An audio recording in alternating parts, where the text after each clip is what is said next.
E para nossa orientação, vamos ouvir e ver o vídeo da música Ouço Deus.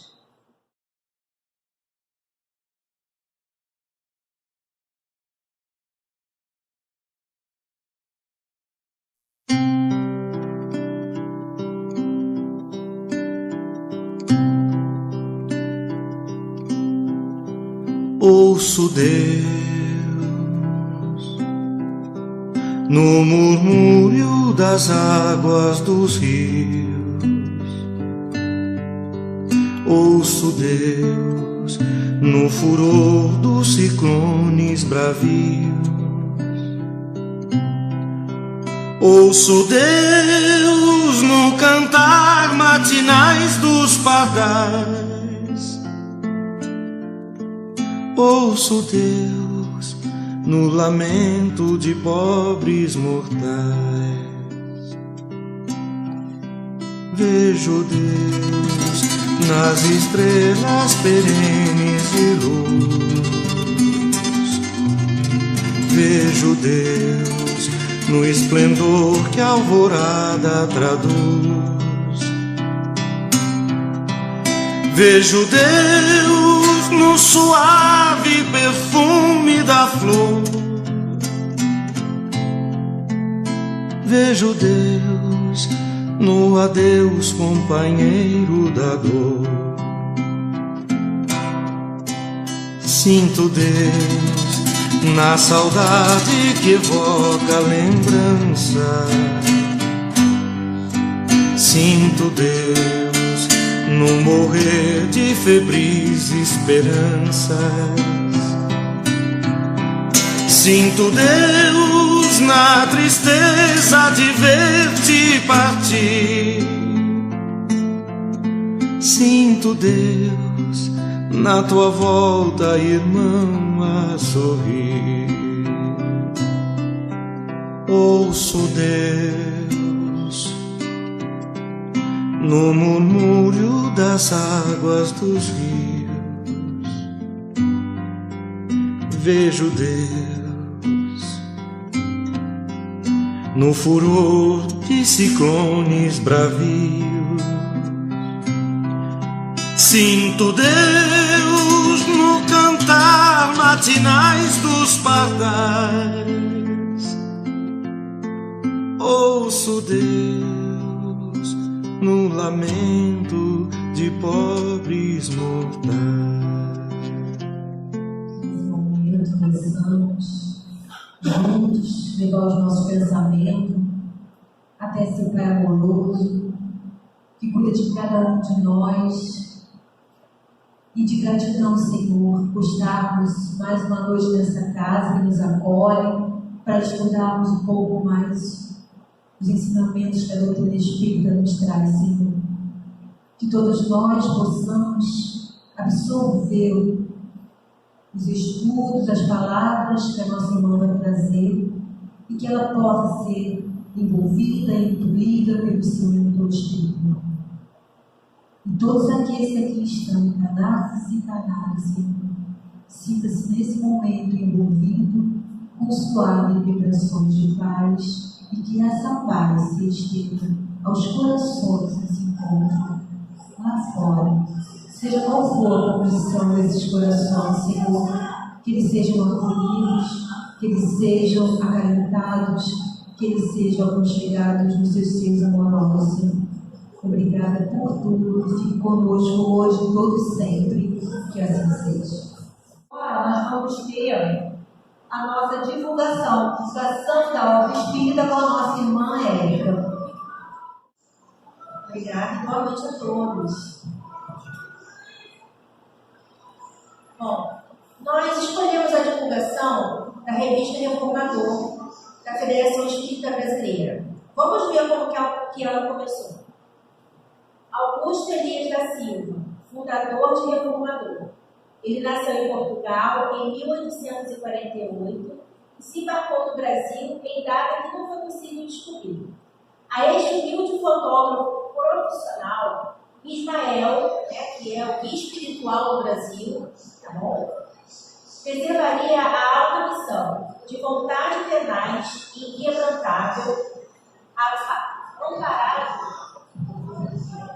amparado e incentivado dentro do próprio lar, Elias lançou a revista Reformador em 21 de janeiro de 1883, com recursos tirados do seu próprio bolso, situando a redação e oficinas em seu ateliê fotográfico, a então Rua da Carioca, 120, segundo andar, aqui no Rio de Janeiro.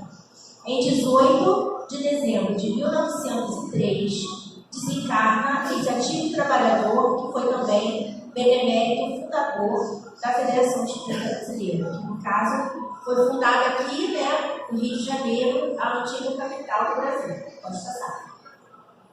Aqui está, lá no site da Federação Espírita Brasileira, a primeira capa da revista Reformador.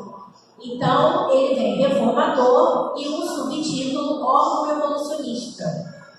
Uma coisa bem para frente, né? Eles fizeram esse artigo aqui no ano passado, falando sobre os 140 anos. Em 2023, a revista fez 140 anos. É uma publicação mensal e é ininterrupta. Então, há 141 anos, que no caso em janeiro desse ano, fez 141 anos. Todos os meses, a revista Reformador ela é publicada. O que tem na revista Reformador? Tem de um tudo. Tem informações sobre o movimento espírita, atas de reuniões importantes do Conselho Federativo Nacional, resoluções de propostas e planejamento estratégico do movimento espírita, tem artigos científicos de irmãos de todo o Brasil e até de fora do Brasil, tem uma parte chamada Explorando o Evangelho, que é sempre uma página de Emmanuel da coleção Fonte Viva, Caminho, Verdade e Vida. Tem uma parte que fala sobre Esperanto. Tem outras partes que falam sobre a apresentação de livro, né? Livro novo, vem tratando de assuntos também como da infância, da juventude, sobre mediunidade. Então, tem de tudo. E sempre antenada, a revista Reformador está sempre antenada com o que acontece no mundo, na sociedade, na parte científica, fazendo comentários a luz dirigir. Pode passar.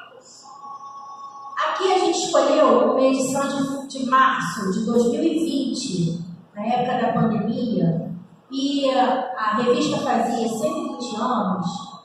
Ele traz na sua capa sobre obsessão na infância, que é muito importante, né?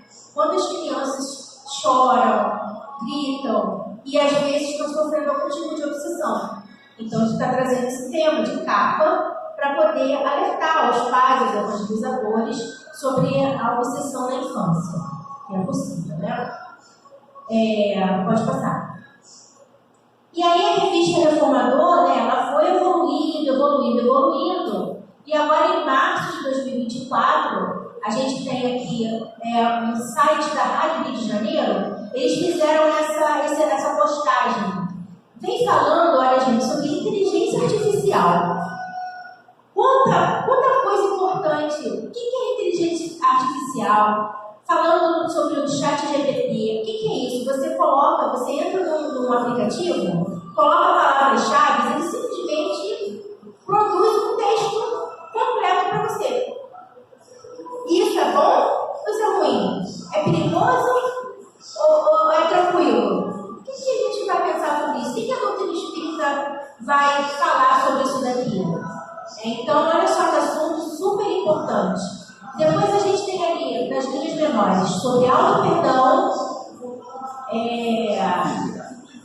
sobre perispírito e sobre perturbação espiritual no momento da desencarnação. Tá? Então, essa daqui é a capa desse mês. E aí, depois, né, quem quiser pode procurar a gente para saber como adquirir ele de forma impressa. Mas ele tem de forma virtual, no próprio site da Federação Espírita Brasileira, E também ele tem em podcast. Pode passar, por favor. Isso, olha. Se você estiver no Spotify, mas eu não assisto Spotify, não tem problema. Vai lá no YouTube da Fé TV e você vai encontrar todos os podcasts de artigos da revista Reformador. Então veja, em 140 anos, 141 anos, a revista Reformador, ela acompanhou a evolução, é realmente um órgão revolucionista. Tá? Fica a dica de leitura e de obra escrita. Muito obrigada. Nós agradecemos a nossa irmã Érica pela essa divulgação importante. E agora vamos dar início à nossa exposição com a nossa irmã Rosália Romão, do Centro Espírita Discípulos de Jesus, que fica na Rua Amaral Costa, 52, Campo Grande. Nós estamos encerrando o segundo mês do projeto educacional doutrinário, nosso PED, Postulamos a Paz, Promover o Bem. E hoje o tema será o homem de bem. Então, palavra da nossa irmã, vivemos com ela. Gente, uma alegria estar com vocês. E uma pergunta: alguém está aqui pela primeira vez? Mas primeiro contato com a doutrina? Não, já tem bastante contato, mas é só a primeira vez, né? Bem-vindos. Uma alegria recebê-los para conversar sobre um projeto educativo e doutrinário, né? Na doutrina espírita. A Érica, ela trouxe muito bem uma maneira informativa que a gente tem na doutrina espírita, midiática, que é a revista O Reformador. Sempre que a gente tem dúvidas sobre algo, e eu não estou falando só como espírita, mas também como historiadora, a gente precisa procurar nas fontes, né? Por exemplo, a Érica fala de Augusto Elias da Silva como o fundador do Reformador. Eu não sei se vocês já tiveram curiosidade, mas eu já tive curiosidade de saber como é que era o rosto, o que ele fazia, né? E aí, quando a gente quer procurar sobre essas pessoas mais antigas, a gente precisa procurar no site da Biblioteca Nacional. Eu não achei o rosto do Augusto Elias, mas eu achei alguns trabalhos que ele fez fora do movimento espírita. E é impressionante como, através da fotografia de Augusto Elias da Silva, a gente vê além de como as pessoas estão. Eu admiro muito fotógrafos, a Juliana, por exemplo, é fotógrafa, admiro muito o trabalho dela. A Cris também é fotógrafa, né? Temos alguns fotógrafos aqui no espaço. Como os fotógrafos veem a gente além do que a gente imagina. Muitas fotos a gente tira e fala: caramba, como eu fiquei bonito nessa foto, né? É uma sensibilidade, é uma arte tão profunda de você ver além de como a pessoa está, que chega a impressionar. As fotografias de Augusto Elias eram muito festejadas em meados do século XIX. Então, a capacidade dele ver além do rosto. O quão impressionante é isso. E muitas vezes as pessoas entram nesse espaço. Por exemplo, eu gosto muito de vir a essa casa porque ela tem um cheirinho de lar, né? Ela tem uma atmosfera de lar, bem parecida com a minha casa, Centro Espírita Discípulos de Jesus. Eu chego lá e eu me sinto em casa. E eu acho que todas as casas espíritas deveriam ter essa energia, né? Muitas têm, a gente sabe, as casas que a gente conhece têm esse cheiro de lar, esse olhar que o outro lança para nós, além de como nós estamos agora, que nada mais é do que um olhar fotográfico. Então, que a gente aproveite esses talentos que os nossos amigos têm para olhar além da nossa visão de agora. E a gente também, enquanto projeto educativo, enquanto projeto doutrinário, a gente precisaria saber, na ponta da língua, quais são os princípios que regem a doutrina espírita. E que muitas vezes a gente esquece de viver como quem acredita nesses princípios, que são a existência de Deus, existência do Espírito, não, a possibilidade da gente se comunicar através da mediunidade, a reencarnação e a pluralidade dos mundos habitados.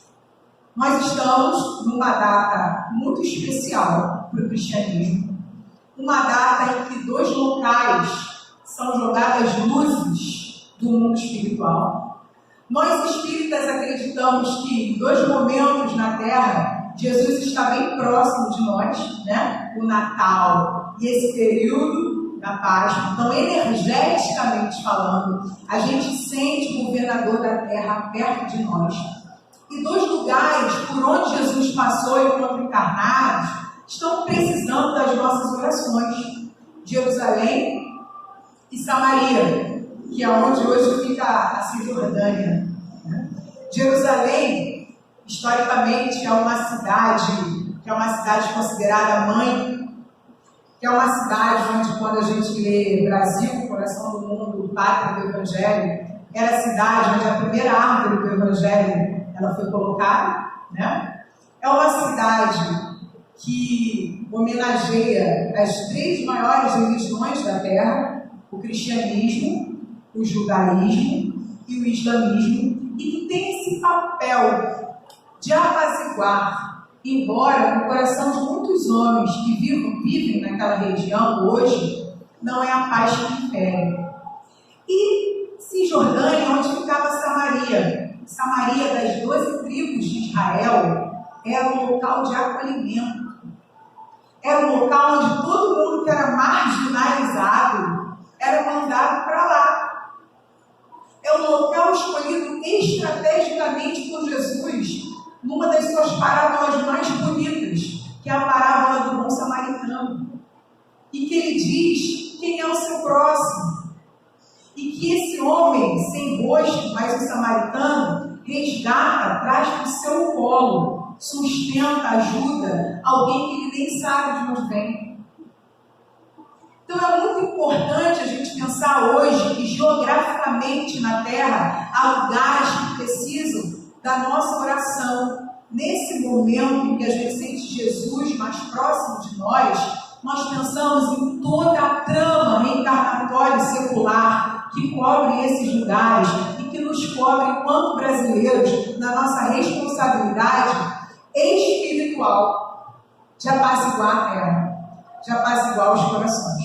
Então, esse projeto, gente, educativo, doutrinário, da doutrina espírita, é um projeto de alegria, é um projeto de acolhimento, é um projeto de amor. E é um projeto que não significa viver bem, mas bem viver.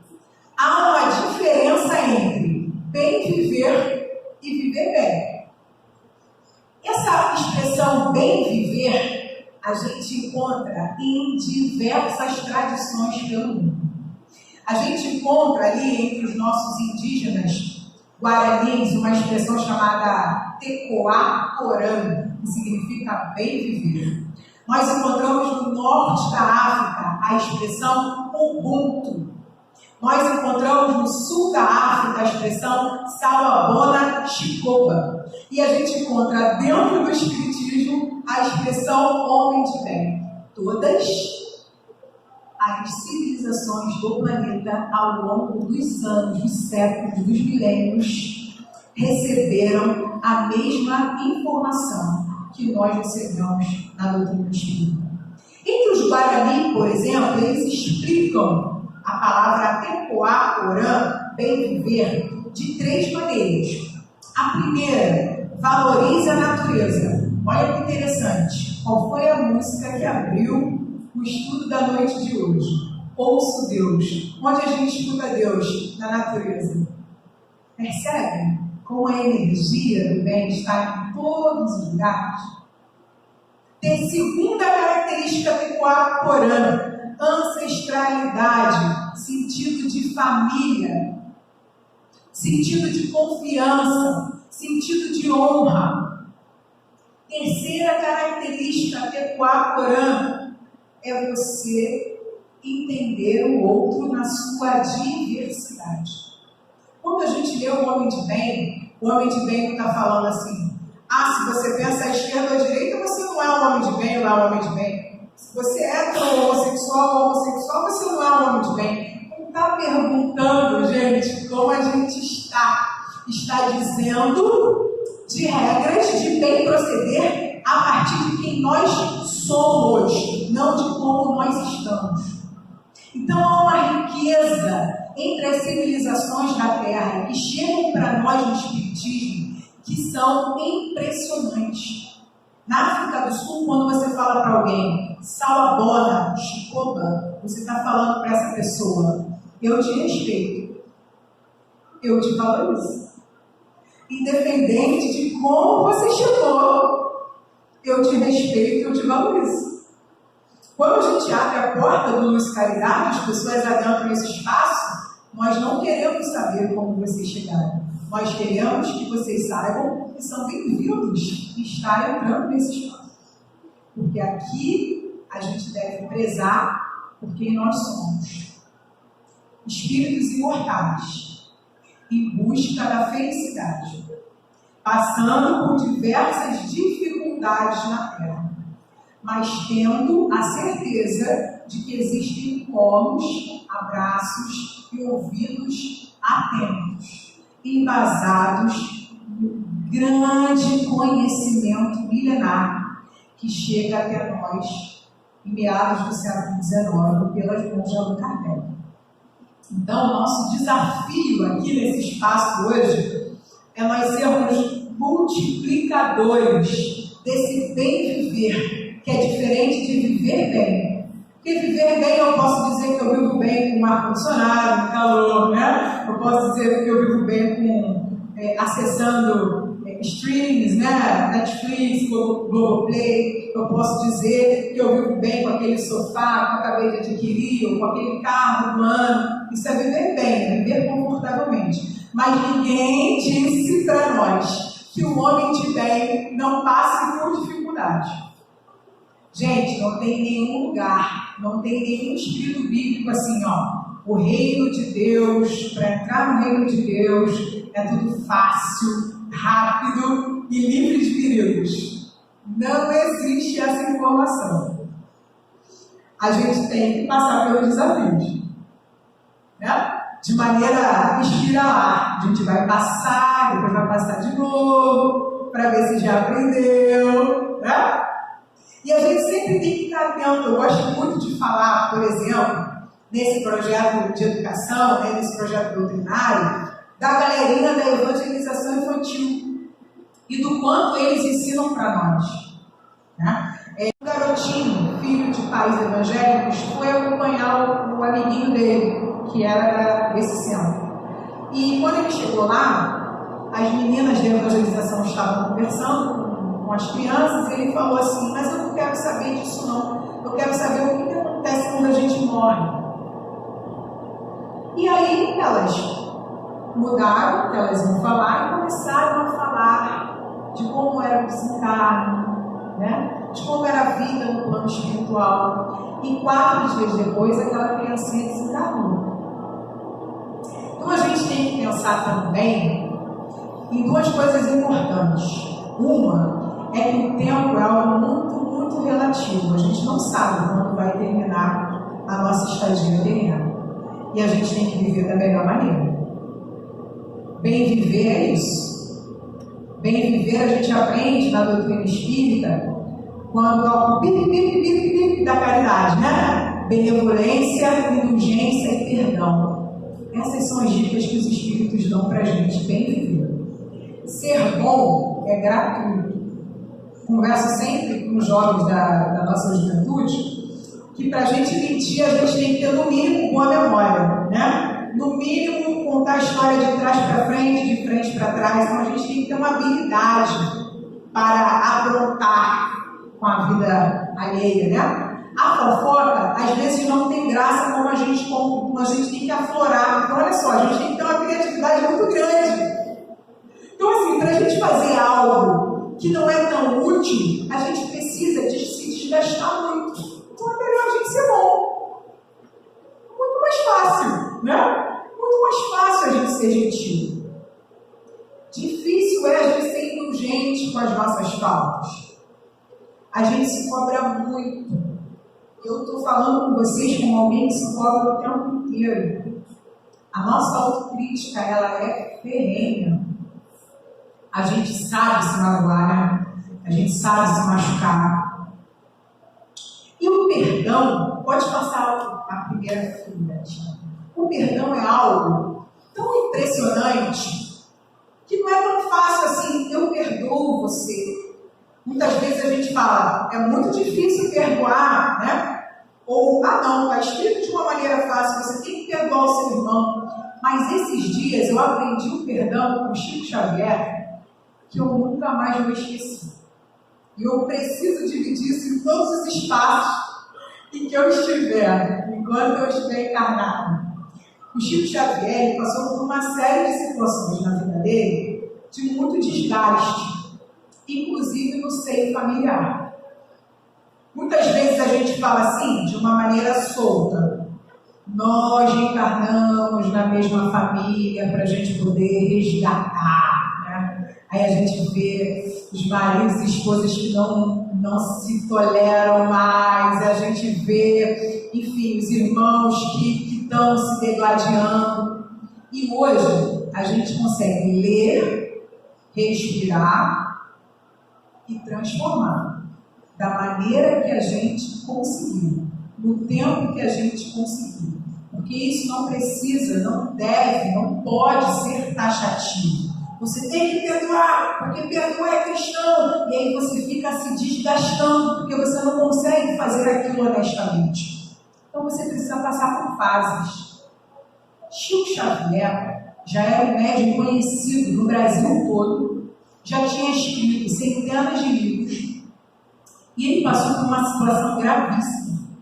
O sobrinho dele, que tinha problemas com bebidas, foi ao jornal local, e aí a notícia se espalhou por todo o Brasil, dizendo que Chico Xavier era um charlatão, que ele era um enganador, que ele próprio dizia que era médium, e esse menino ele era um médium espetacular.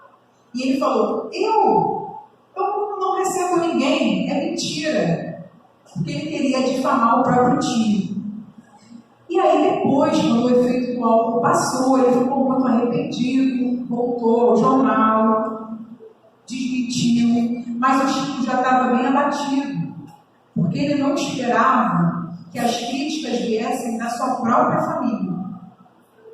Então ele conversa com Emmanuel, caso estamos no livro Lindos Casos de Chico Xavier. E Emmanuel diz para ele, é hora de partir, é hora de seguir para outros lugares e continuar o seu trabalho. Firme e consciente de que você não fez nada equivocado. Você vai continuar amando seu sobrinho, a sua família, mas nesse momento é hora de você se distanciar. Vejam bem que maravilha de ensinamento. Perdoar não é a gente ficar aqui, a gente não se gostando, uma de frente para a outra. Não, a gente só vai sair daqui quando a gente se perdoar. Não é tão simples. A honestidade também está em você se afastar para conseguir enxergar a situação de um outro ângulo e depois transformar. Para perdoar é preciso paciência. O livro Lindos Casos de Chico Xavier é ótimo, uma leitura leve, é uma leitura fácil, uma leitura onde a gente percebe um homem de bem à luz da doutrina espírita, seguindo todos os ensinamentos que estão no item 3 do capítulo 17 do Evangelho segundo o Espiritismo, Sede Perfeitos, onde a gente observa um Chico divertido, um Chico estudioso, um Chico disciplinado, um Chico 100% disposto ao trabalho, mas nem por isso um Chico livre de perigos, livre de traições, livre de mentiras. Então a gente acha que homem de bem, ser homem de bem é fácil? Não, não é fácil. Mas o homem de bem, a leitura do homem de bem mostra para nós que é entre nós e Deus. O homem de bem mostra para nós que ser bom, ser indulgente e perdoar das pequenas às grandes coisas é a tarefa nossa. Ontem eu estava ouvindo um amigo falando que ele ama apaixonadamente a esposa. Apaixonadamente. E ele falou, eu faria tudo por ela, Eu ficaria 50 anos com o Alexandre, assim, com a Érica, sabe? Super apaixonada. Eu ficaria anos com a minha esposa. Vou até pegar o Alexandre como exemplo, porque eu tenho certeza que ele faria a mesma coisa. Tá? Não foi Alexandre não, tá, Érica? Foi ele que me falou ontem não.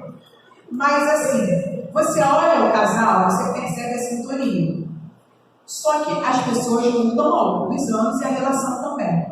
Só que qual é a responsabilidade do Alexandre? Ser um ótimo marido, ser um ótimo pai, ser um ótimo profissional. Agora ele não tem responsabilidade nenhuma se a Érica não quiser mais. Vocês estão entendendo? A mudança é nossa. A responsabilidade de ser bom é nossa. A responsabilidade de zelar pela nossa vida, pelas nossas relações, é nossa. Se o outro não quiser, a gente precisa respeitar. E amar mais ainda. Porque amar é deixar o outro ser quem ele é. E não quem nós gostaríamos que o outro fosse. Então são experiências que a maturidade, a responsabilidade emocional, ela vai dando para a gente ao longo das gerações. A gente precisa ser quem a gente é. E a gente precisa deixar o outro ser quem ele é. Porque nem nós sabemos qual foi o nosso planejamento reencarnatório e temos ainda qual foi o planejamento reencarnatório do outro. Que bom que o Alexandre e a Érica escolhem caminhar juntos todos os dias. Com respeito, com amor, lutando para serem pessoas melhores. Né? E tem uma torcida enorme para que esse caminho de amor continue. Mas a gente precisa, cada vez mais, enquanto homens de bem, termos honestidade em todas as nossas relações. Filhos, o poeta árabe Khalil Gibran já dizia, né? Não são nossos filhos, são filhos da vida. Nascem por nós, mas não nascem para nós. Tem pai e tem mãe que fica desesperado para responder, sou eu. Por quê? Porque a tarefa de paternidade, de maternidade, é uma tarefa lindíssima, mas é nossa. Não é do filho que nasceu por nós. E muitas vezes é difícil a gente entender isso. Da mesma maneira, é difícil entender como muitas mulheres não querem a experiência da maternidade.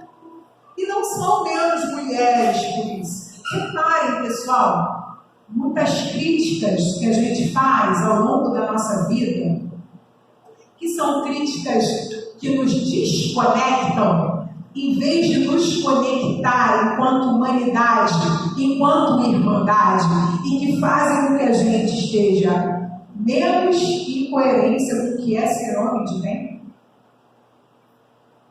O Chico uma vez recebeu uma mulher que falou assim: Chico, você falou uma coisa linda sobre Jesus, que Jesus pede para a gente perdoar 70 vezes 7, mas eu fiz umas contas lá em casa ontem e eu já perdoei meu marido mais de 490 vezes, então não quero mais ficar com ele não. E aí o Chico fala para ela: minha filha, é 490 vezes? Cara, é uma ofensa. Ela, entendi, né? E quando vale a pena, a gente vai dialogando, né? Mas tem um momento que não dá mais. E a gente precisa dessa honestidade, de seguir caminhos, de mudar, por exemplo, de Pedro Leopoldo para Operário, por amor à sua família. Por amor à velocidade da transformação de um sobrinho dele, que estava além daquilo que ele gostaria para o sobrinho dele, Chico Xavier muda de cidade. Eu faço parte de um podcast chamado Lente Espírita. E esse podcast a gente conversa sobre diversos temas à luz da doutrina espírita.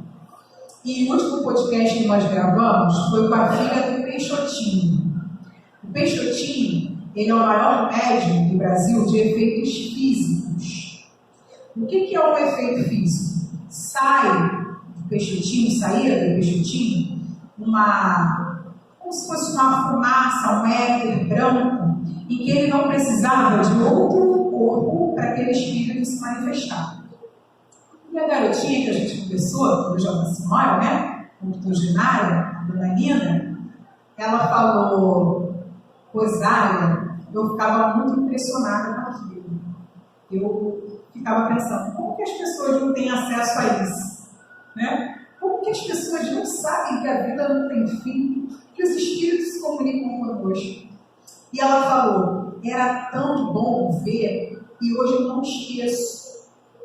E eu falei para ela, mas que o seu pai se tornou muito jovem, porque todas essas pessoas que foram médiums de efeitos físicos demandaram muita energia e desencarnaram jovens. Eu perguntei para ela, por que você acha que, por exemplo, nas casas espíritas hoje, quando a reunião pública está rolando, não tem mais médium? Porque antigamente, não tem muito tempo, aqui provavelmente também deveria ser assim.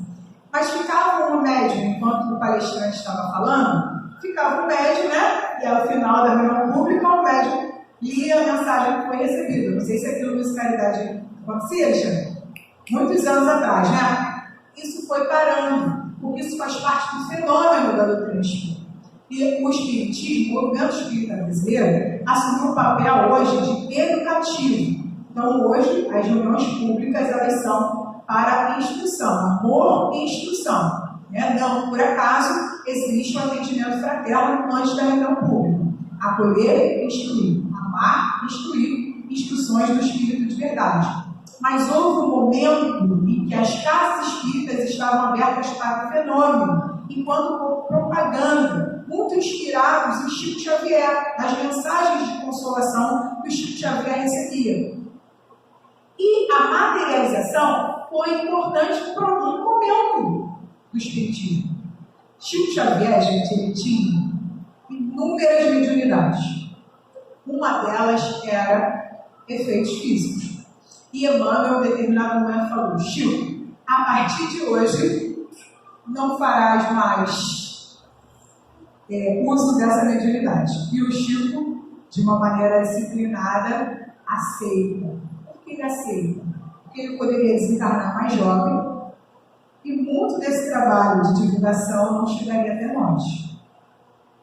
O Chico viveu 92 anos. O Chico escreveu 413 livros.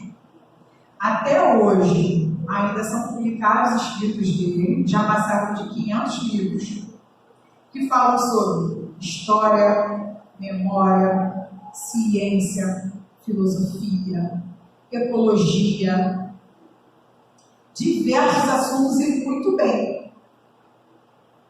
Tanto que um escritor muito famoso da história do Brasil, Monteiro Lobato, ele dizia: se vocês não acreditam que o Chico Xavier é médium e que tudo que ele escreve são espíritos falando por ele, saiam todos vocês das cadeiras da Academia Brasileira de Letras e deem todos para o Chico.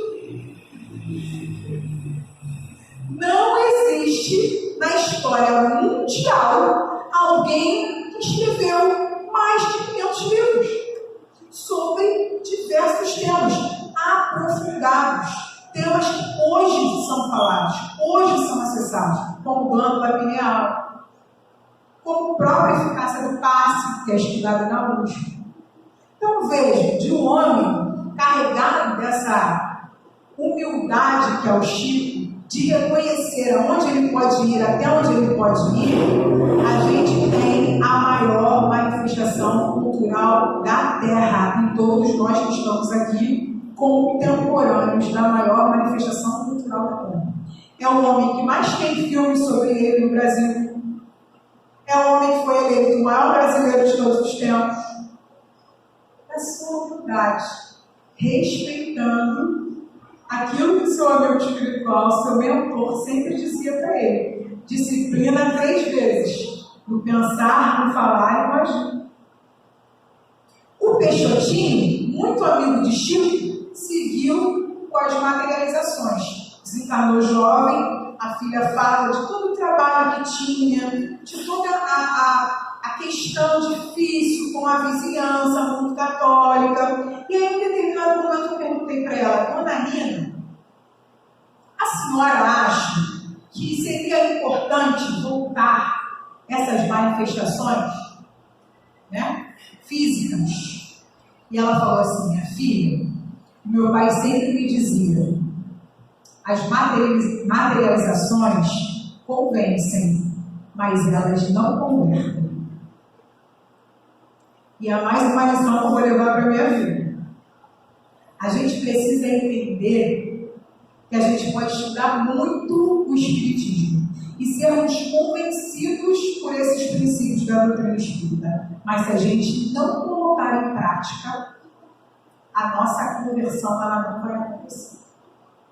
Se a gente não utilizar tudo que a gente sabe fora dos círculos espíritas, na sociedade, naquela turma de 40 alunos de 6º ano, que ali eu sei que o Espiritismo ele tem que estar presente na minha vida, né?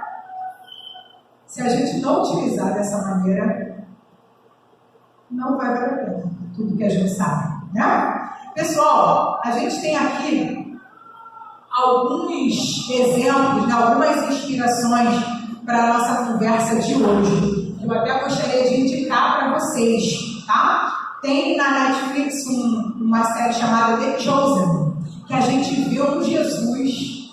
Que Jesus maneiro, que Jesus engraçado, que Jesus humano. A gente tem conversado muito sobre o mantra que Jesus passa para nós, o grande resumo da vida de Jesus para todos nós, que é humanizar pessoas. Pessoas precisam ser humanizadas. Pessoas não devem ser coisificadas. Pessoas não devem ser endeusadas. Pessoas merecem e precisam ser pessoas. Porque no nosso objetivo reencarnatório também está a revolução molecular, a nossa revolução enquanto corpo humano, nossa revolução espiritual, nossa revolução social e a nossa revolução enquanto seres humanos. Eu tenho certeza que todos nós que estamos aqui queremos voltar nas próximas encarnações e encontrarmos um mundo melhor. Mas para a gente encontrar um mundo melhor, a gente precisa começar a transformar esse mundo de agora. E esse mundo de agora ele precisa ser urgentemente transformado. Nós temos, hoje no Brasil, 30 milhões de pessoas em miséria extrema. E nós temos, nesse mesmo Brasil, uma produção de 800 milhões de alimentos. Gente, tem alimento demais. E pessoas morrendo de fome. Nós temos no Brasil, na cidade de São Paulo, o maior aeroporto do planeta. 3 mil helicópteros em trânsito em São Paulo. E nós temos 11 mil favelas. A desigualdade social está muito grande. Está muito intensa. A gente está vivendo um momento de colapso, onde 19 estádios de futebol são desmatados por dia. E essa vai pesar, gente. Vai pesar na nossa respiração. Né? Vai pesar. A conta está chegando. A maneira como nós estamos desgastando a natureza pode não haver no século 22. Muitas vezes o André Trigueiro fala isso e as pessoas falam: você está sendo pessimista. E ele responde, né? O André Trigueiro é um escritor que fala sobre espiritismo e ecologia. E ele fala: não, eu estou sendo realista. Se a gente não tomar pequenos cuidados agora, como é que vai ser quando a gente retornar para esse planeta? Que mundo, uma pergunta que a gente sempre precisa fazer, que mundo nós estamos deixando para nós nas próximas encarnações? Desde a natureza até a vida em sociedade. Hoje, eu vi um vídeo de uma mulher muçulmana em que ela falava sobre Jesus com tanta beleza, eu fiquei vendo o vídeo em loop. E ela explicava que no livro sagrado dos muçulmanos, do Alcorão, Jesus é o penúltimo profeta. Depois é Muhammad. Vem Adão, Noé, Abraão, Moisés, Jesus e Muhammad. E segundo os muçulmanos, cada profeta habita um planeta e tem um símbolo.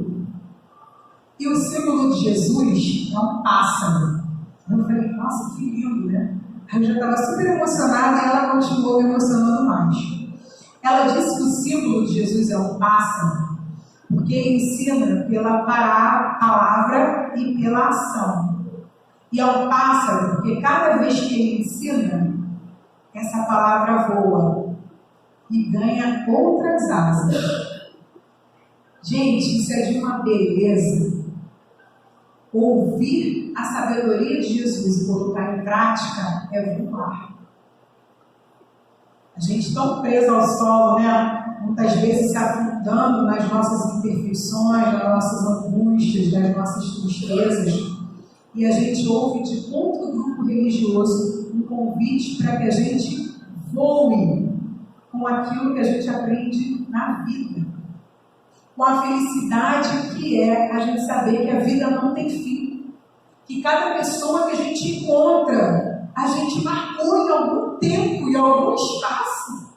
A gente planejou ficar juntos. A gente planejou se conhecer e se reconhecer. Isso é tão bonito de pensar, gente. É de uma beleza, de uma profundidade que muitas vezes a gente não reflete sobre isso. Então a gente precisa observar homens de bem, para que a gente entenda na prática o que é ser um homem de bem. O que é esse projeto da gente ser, como dizia Paulo, carta viva do Evangelho, ser espíritas em todos os lugares. Hoje a gente estava reunido em família, e sempre que a gente se reúne em família, a gente acaba relembrando, né, as ancestralidades, as pessoas que já passaram pelo nosso seio familiar e o que essas pessoas trouxeram para nós de aprendizado. E a nossa mãe na Terra foi uma espírita assim impecável, uma carta viva do Evangelho. Quem conheceu vai confirmar, né, que realmente era uma pessoa iluminada nas pequenas e nas grandes coisas. Uma vez a gente passou por um ator chamado Ricardo Tosi, um ator muito bonito que faz muito sucesso na vida. E ele olhava para minha mãe de longe e ela olhava para ele. E ela achou que ele fosse um aluno dela, ela também era professora. Aí ela se aproximou, oi querido, e ficou meio assustado, mas amor, eles se abraçaram, conversaram, e aí ela despertou, que era um galã da televisão, ela falou, seu trabalho é ótimo, parabéns. E ele riu. Aí olhou para mim e falou, que energia dela, né? E ele seguiu o caminho dele.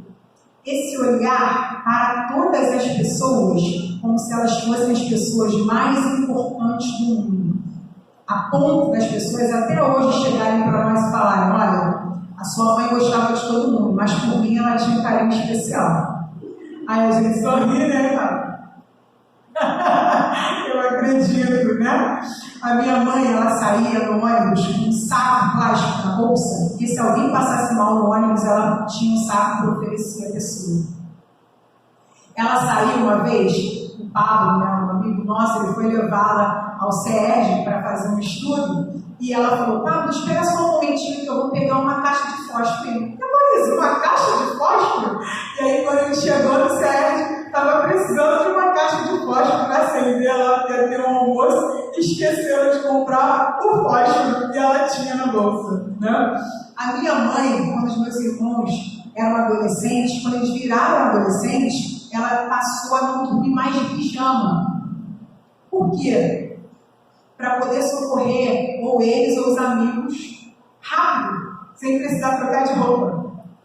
Gente, são pequenas atitudes que a tornavam grandiosa. Os nossos amigos até hoje falam, caramba, a gente só podia brincar depois que a tia Luísa botava a gente para fazer os trabalhos de casa todos, porque eles sabiam que a gente só podia brincar depois dos trabalhos. Então, eles vinham fazer o trabalho da nossa casa. Né? ela nunca gostou de automobilismo, mas meu irmão mais novo adorava moto velocidade. Ela foi para o GP de moto, porque o filho mais novo era o sonho do filho mais novo, né? Eu cantava baixinho no banheiro, ela botava o ouvidinho e falava: você tem a melhor voz do mundo para incentivar talento. A experiência da maternidade bem vivida, a experiência como educadora bem vivida, a experiência como espírita bem vivida, a experiência como mulher bem vivida, socialmente, como cidadã. Então, assim, a gente tem exemplos, vocês têm exemplos de pessoas perto de vocês, bem perto de vocês, que vivem o cristianismo, vivem o espiritismo, já entenderam o que é ser um homem de bem na prática. E de cada um a gente pode se inspirar. De cada um a gente pode tirar o melhor. Para que a gente siga o nosso caminho.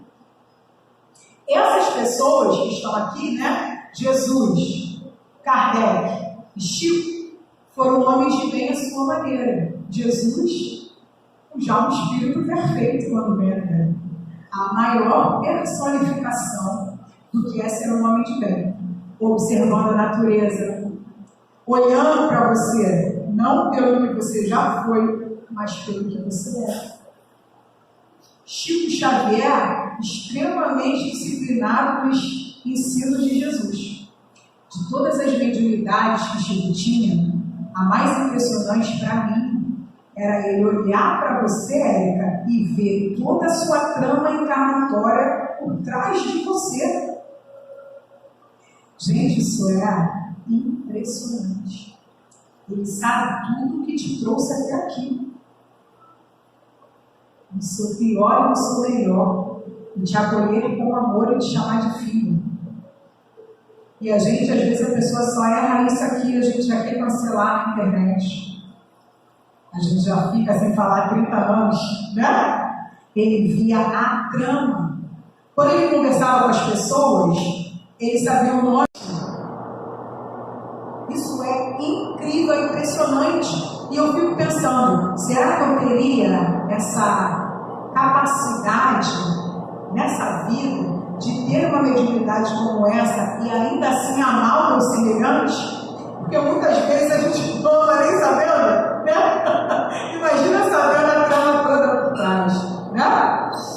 E aí, gente, uma outra dica que eu daria para vocês é justamente a série que está na Star Plus. São vários espíritas do Brasil falando que conviveram ou não com o Chico, humanizando o Chico, trazendo um Chico divertido, humanizando, né? Chico Xavier, a série, o nome. São 6 episódios que falam desse grande fenômeno cultural do Brasil, dessa grande energia, dessa grande inspiração, desse grande homem de bem. Pode passar, Alexandre. A gente vai fazer uma leitura rápida do capítulo, que a gente já falou, já conversou aqui informalmente sobre todo o capítulo, tá? E aí a gente, para encerrar, vai fazer essa leitura com vocês. Então, o homem de bem, Evangelho segundo o Espiritismo, capítulo 17, sede perfeitos. O verdadeiro homem de bem é o que cumpre a lei de justiça, de amor e de caridade na sua maior pureza. Se ele interroga a consciência sobre seus próprios atos, a si mesmo perguntará se violou essa lei, se não praticou o mal, se fez todo o bem que podia, se desprezou voluntariamente alguma ocasião de ser útil, se ninguém tem qualquer queixa dele, enfim, se fez a outrem tudo o que desejara lhe fizesse. Deposita a fé em Deus, na sua bondade, na sua justiça e na sua sabedoria. Sabe que sem a sua permissão nada acontece e se lhe submete à vontade e todas as coisas.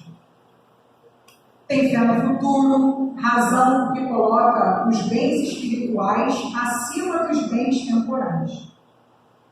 Sabe que todas as vicissitudes, todas as dores, todas as decepções são provas ou expiações e as aceita sem murmurar. Possuído do sentimento de caridade, de amor ao próximo, Faz o bem pelo bem, sem esperar paga alguma.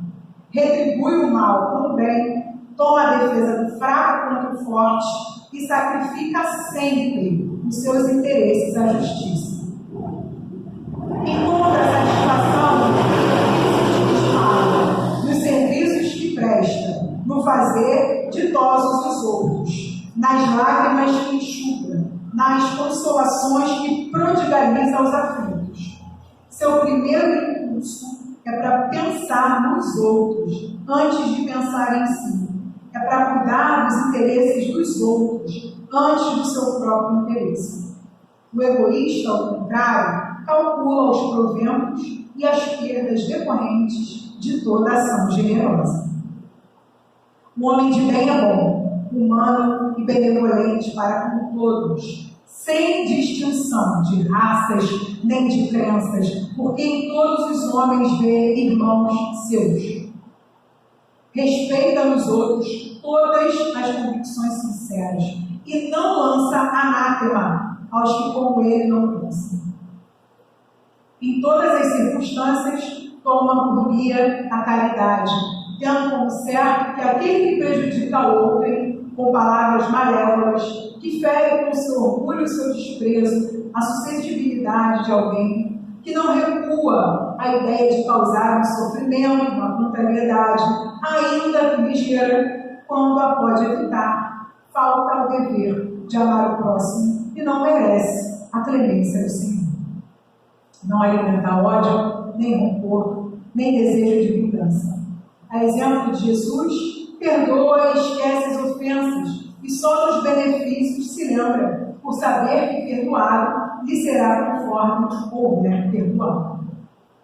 É indulgente para as fraquezas alheias, porque sabe que também necessita de indulgência e tem presente esta sentença do Senhor: atire-lhe a primeira pedra aquele que se achar sem pecado.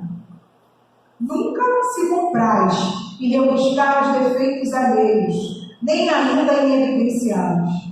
Se a isso se vê obrigado, procura sempre o bem e possa atenuar o mal.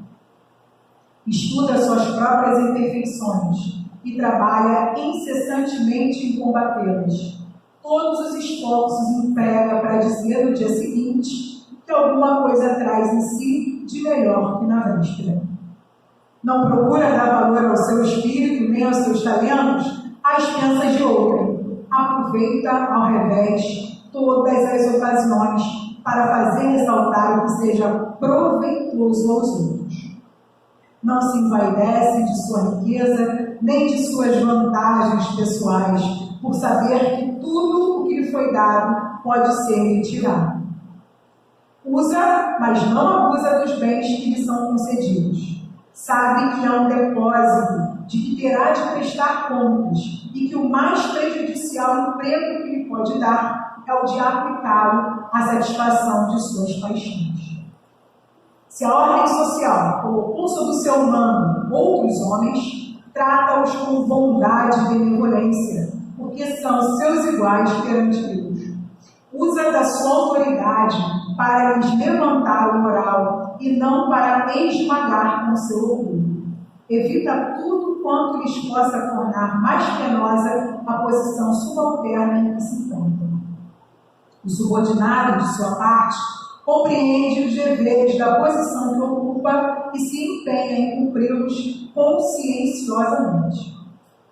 Finalmente, o homem de bem respeita todos os direitos que aos seus semelhantes dão as leis da natureza, como quer que sejam respeitados os seus. Não ficam assim enumeradas todas as qualidades que distinguem o homem de bem, mas aquele que se esforça por possuir as que acabamos de mencionar, no caminho se acha que há todas as demais comuns. Então, que a gente aprenda, que a gente pegue esse item, desdobre esse item nas reuniões, nos cultos no lar, na juventude, nos nossos grupos de estudo, na vida, porque realmente esse é o momento da gente dar o testemunho da nossa fé em ação, né? A fé como ação mesmo, uma fé cada vez mais ativa e caminhando sempre para frente, porque é dessa maneira que Jesus espera de todos nós. Muito obrigada, que a nossa noite seja de muita paz. Agradecemos a nossa irmã Rosália pelas suas palavras, pela dedicação, e que Jesus possa te amparar, te conduzir para o seu lar. Senhor, aqui estamos nesse momento a rogar, Senhor, a sua misericórdia, o seu cuidado, o seu zelo para cada um que aqui se encontra, encarnados e desencarnados. Que fluido, Senhor, de equilíbrio, curador, pacificador, fortalecedor. Fluido, Senhor, que possa nos fortificar física e espiritualmente, possa ser depositado em cada coração presente. Nos esforçar das necessidades individuais, Senhor. Então, visita cada coração, depositando aí as energias necessárias para o seu fortalecimento, para que eles possam sair, cada um de nós, melhor do que nós chegamos. E com a certeza, Senhor, desse amparo, desse cuidado, só mesmo agradecer a Ti por essa noite, pelas bênçãos recebidas, pelos cuidados recebidos, pelo Evangelho, por todo o estudo e esclarecimento que recebemos nessa noite. E pedindo que tudo aquilo que recebemos possa ir na direção dos irmãos que se encontram lá fora, Senhor. Cada coração, cada ser em aflição, o Senhor possa dizer. Obrigada por tudo, conduz-me na sua paz, e que essa paz se encontre em nossos corações, hoje, agora, e todo sempre. Que assim seja. Queridos, vão com Deus, tem final de noite, um final de semana em paz. Jesus ampare cada um de vocês, e a todos nós, hoje, agora, sempre.